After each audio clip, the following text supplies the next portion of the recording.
Profit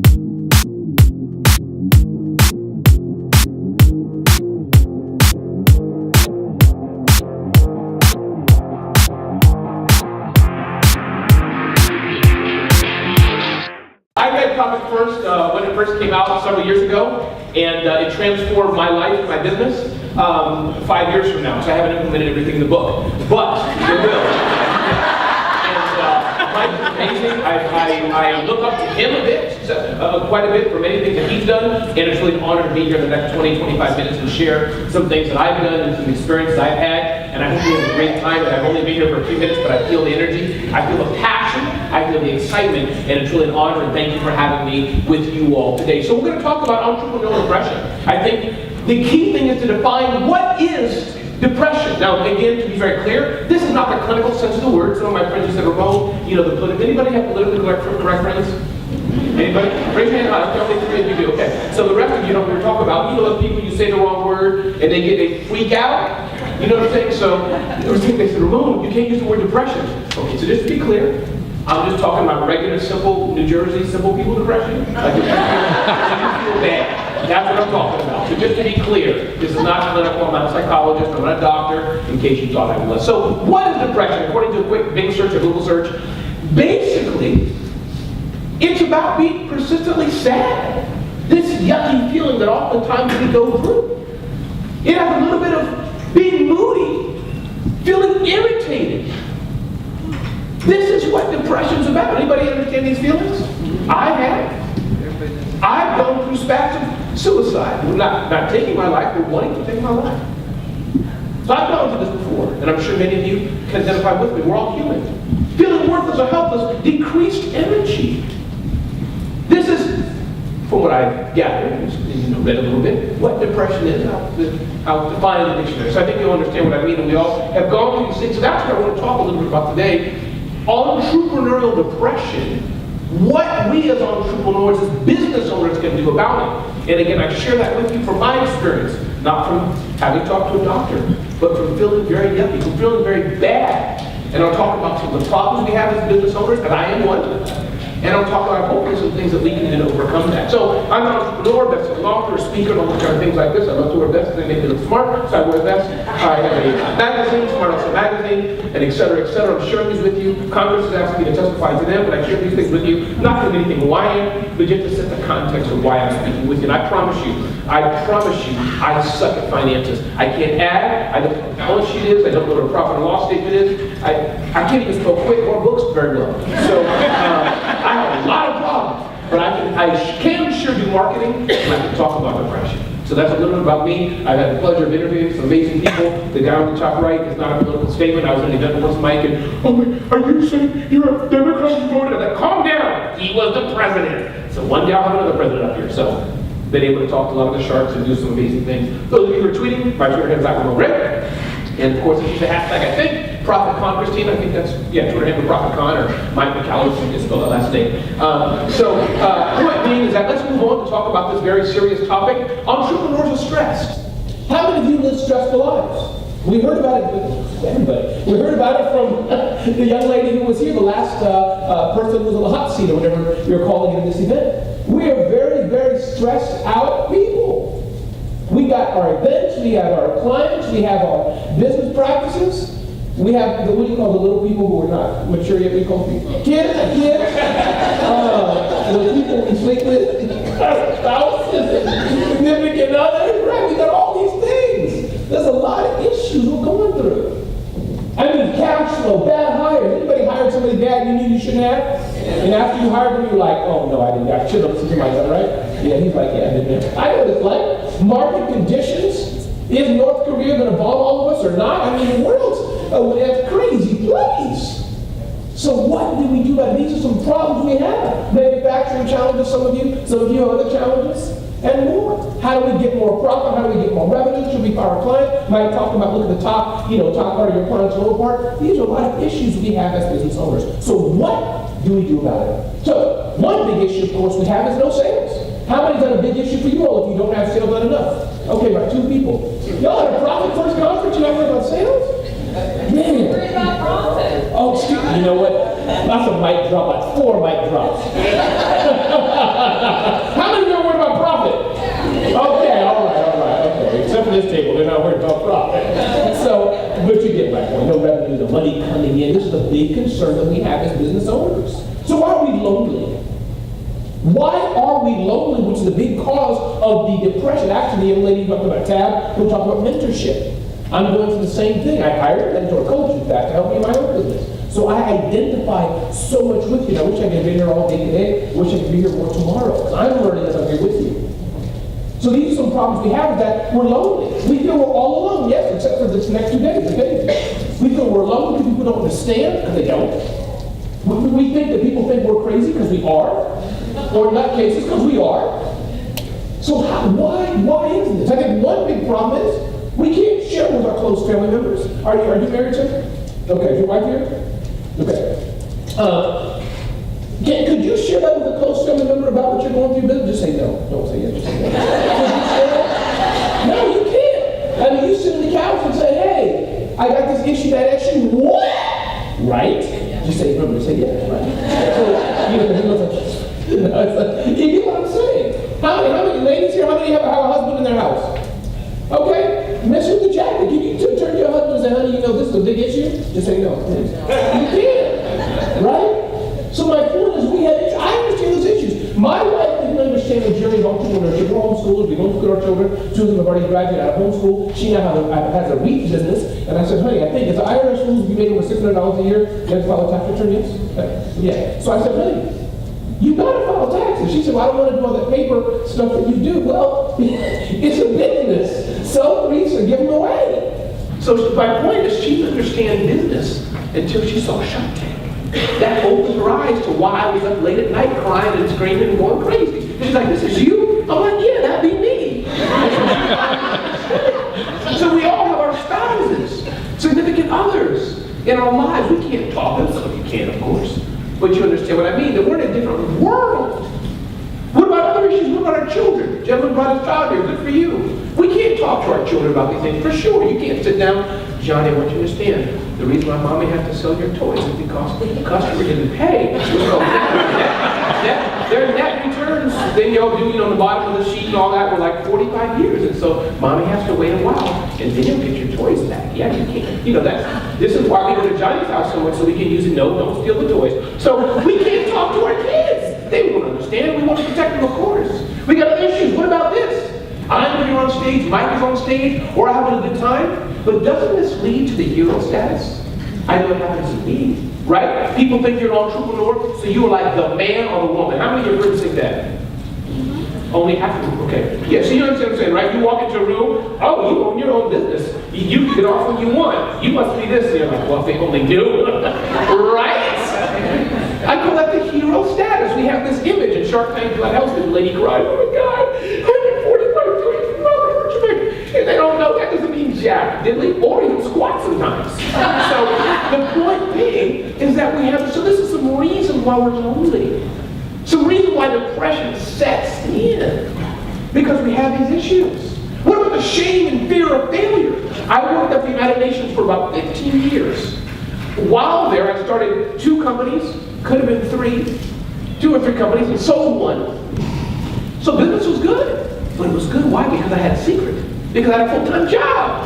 And I was pulling in 6 figures on a W2, right? Yeah, on a W2. Y'all know these things. I can get knowledge from y'all. You're looking at me like W2. I hope somebody knows. Y'all know what a W2 is? You guys know it? I used to know W2. So my point is, I was at the UN for 15 years, and I was afraid of leaving because of the fear of failure. You follow what I mean? So these are some reasons why we're in this state of depression. Why we're in a state of feeling low, feeling yucky, feeling bad. This is why. How do we overcome it? Comparing ourselves to others. How many do that?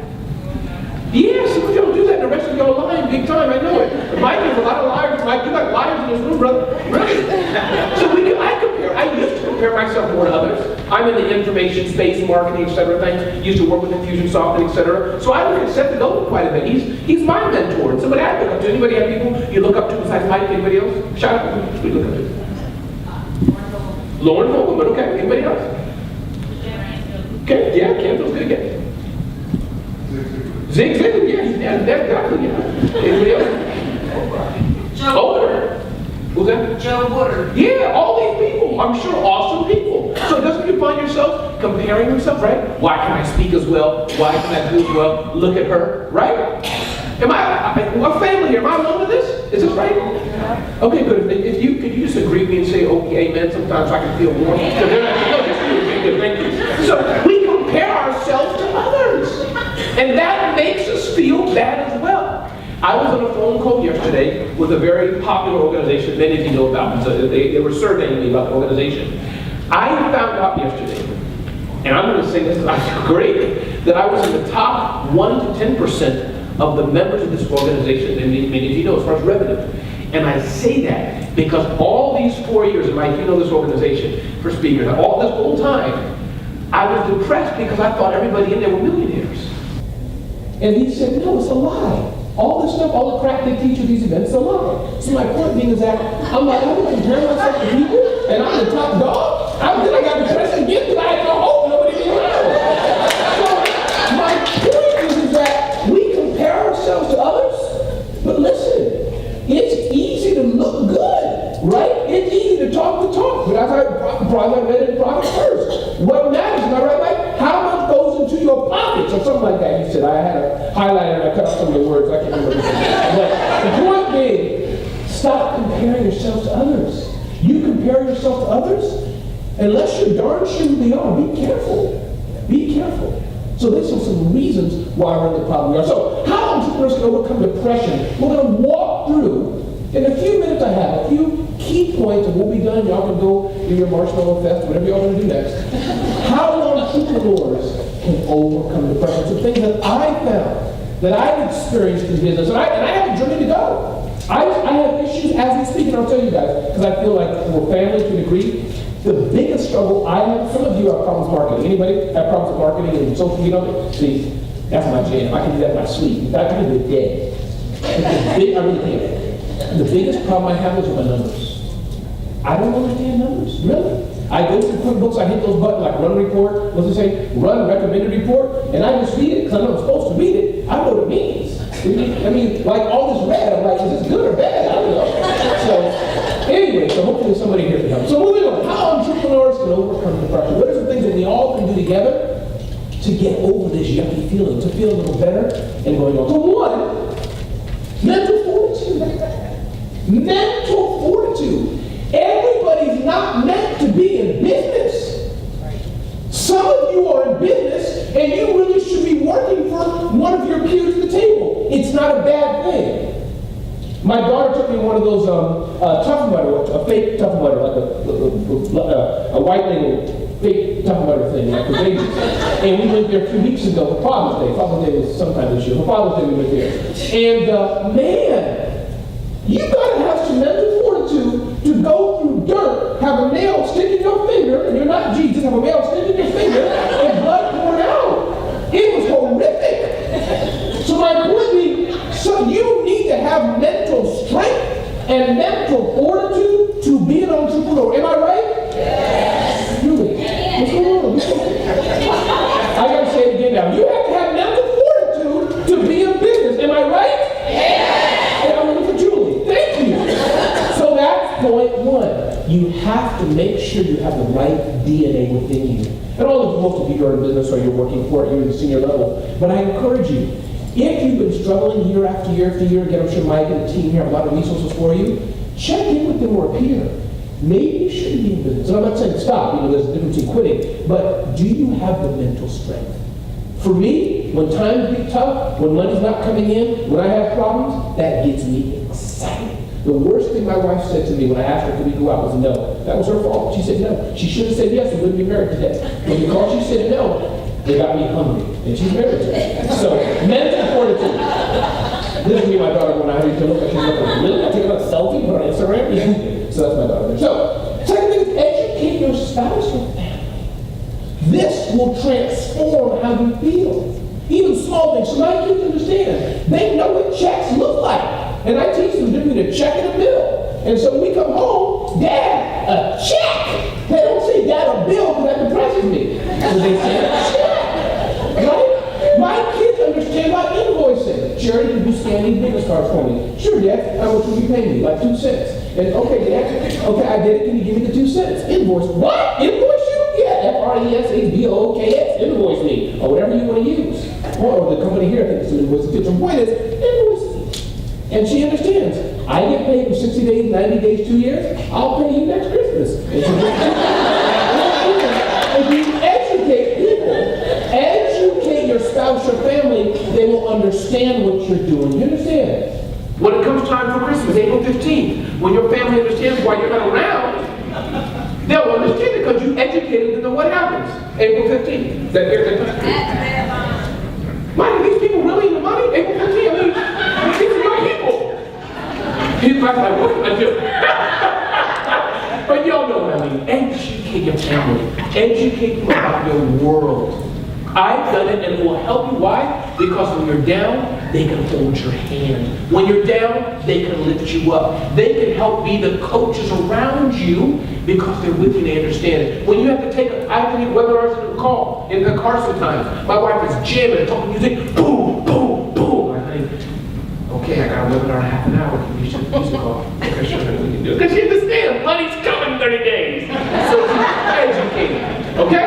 Now, mentorship. We talked about it already. What a good segue. Mentorship, getting people to help you is important. Does Mark Cuban mentor me? No, I just took a photo and put it up there. One thing, mentorship is important. And as I said, I totally echo the things that Mike and the panel and others have said. Get people, if you're at level, this gentleman's at level 3, get somebody, you guys are going to be at level 5, and we'll get somebody at level 3, and quote unquote a little below you, because all of you can help and learn. As you give more, that helps you as well, I find sometimes. So mentorship is essential. Mike has already talked about how to get it and all that, so I won't go into it. But this is important. And it's helped me in my business. And I'll just show you, for example, one of the things I've been struggling with is, for example, who I am. I produce events. I work with large brands and do content. Number of other things I do. And I've been struggling with who's Ramon Ray. Am I kind of like Steve Harvey? Not a black guy, but Steve Harvey like a producer. You guys can laugh. It's okay. It's okay. Am I Steve Harvey? A producer, or am I more like a Mike, or who am I? You follow what I mean? Trying to figure, am I an entrepreneur creating businesses? Because I do that too. But since I don't know finance and I suck at it, sometimes they fail. So, but what I enjoy doing most is producing stuff. Kind of like Steve Harvey does, right? He has these shows he does, but NBC, ABC are the motherships. My point being, that's what I've been going through. I hired a mentor, and she's helped me figure out who Ramon is. She's used Ryan Seacrest, so this is hard to take it either way. So, another thing that's important is to take a break. We are so busy. Get out of here! Busy. Clients go,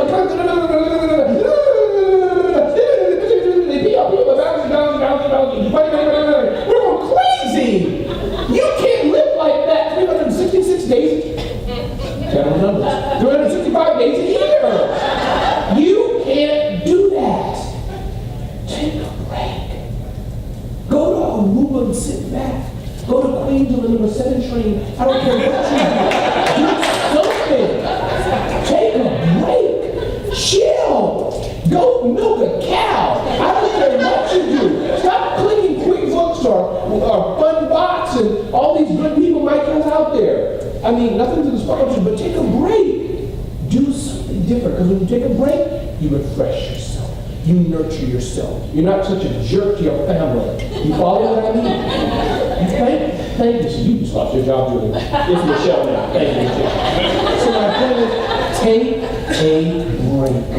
And you'll find, and when I say break sometimes, a break can be getting back. Me and my wife go to the Dominican Republic from time to time. Been there 2 or 3 times. Yeah, well that's a little with that. Me llamo Ramon Ray, pero yo no hablo nada español, nada, no hay Spanish, I just pretend I am. So, I'm really not, I'm totally a regular black guy, really totally like all of that. So, point being, in fact, I went Jewish tonight in black because I live in Aurora, New Jersey, so I'm very confused. But the point being is, I digress. See, that's why I can't run a business. I'm just totally like, ooh, take a break from important. So you can either rest, relax, go somewhere, relax, give back to others. So that's right, the Dominican Republic, we do that in Mexico. Or you can even relax in your home. This is harder, but I really mean it. Go to another room, take a book, not profit first. Take a book, sip some tea or Coke, and read. So, educate yourself, That's another thing, talking to Mark Zuckerberg's sister, really did that, that was cool. Talking to, yes, and she's a big proponent of education, and the time is short, so I'm gonna move on and close out. If there's one or two questions I'll take and we'll move on. Being healthy, I love pictures where I stand on picnic tables. It's ironic that Mike said this as well. Isn't it ironic? We need to compare notes on this. Health and exercise is important. Some of you are in there doing your books and doing your accounts on April 15th or whatever date's coming along, and y'all drinking that Rapport and Coke and all the stuff that have out there, and you wonder why you're sick or why you're dying tomorrow. Well, eat healthy and exercise. Hello? This is important. And I know, don't you guys use all the corny accountant jokes and stuff with your clients? Financial health. Ha ha ha. Right? Y'all say all these stupid jokes about finances, but your own physical body is not healthy. So ha ha ha, be healthy in your body. Okay? So this is important. And I'm not saying you gotta be an Iron Man or run a triathlon like I don't do, but I mean at least do sit up, something, drink some water, or drink Coke, but use emulsion water, whatever. Point is, be healthy. Because you'll find if you're healthier, when you wake up in the morning, you'll feel better. You'll feel great. If you can bend, if you can move, you'll live a better, healthier life. So it's very important. One or two more points. Celebrate wins. Sometimes we don't take the time to celebrate the success we do have. We are so in the mire, so in the muck, so depressed, so down, we forget to say, oh yeah, I got a new client today. We forget to say, yes, I fired your butt yesterday. We forget to celebrate good things. Maybe you have a new hire and she or he is working out. Celebrate that. Because if you celebrate that and look from a vision of positivity, look from a vision of the glass half full instead of always half empty, you'll find you're happier and depression will have room to set in so much. So I encourage you, celebrate wins. Be positive. Embrace failure and move on. Things happen, mistakes happen, problems happen. Anybody ever had problems before? Okay, about 10 people in the room. Wow, again, right? Brother, you got some. I know, can you right? Okay. So, embrace failure.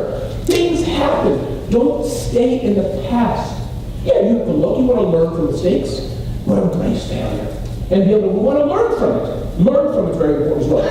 Set realistic goals. Some of you are saying we heard about dollars and things like this. As Micah said, he's going to $7 million business, give or take. Maybe he wants to go back to $10 million, $15 million. Those of you who've come to a $250,000 business, oh, I'm going to be like Mike. I'm going to create a $7 million business. I'm not saying you can't.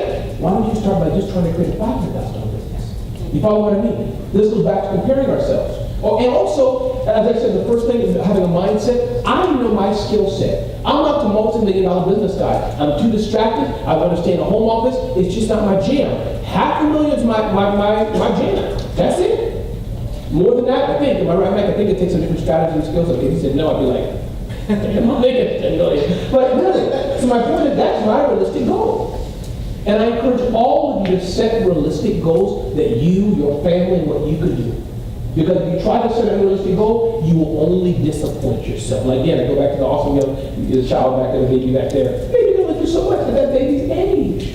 As the baby gets older, more things will come. The video that launched this talk, I gave it to South by Southwest, is at bit.ly/refreshing that video. If you want to check it out as well. And Mike, it's been a pleasure to be here. Thank you very much for having me.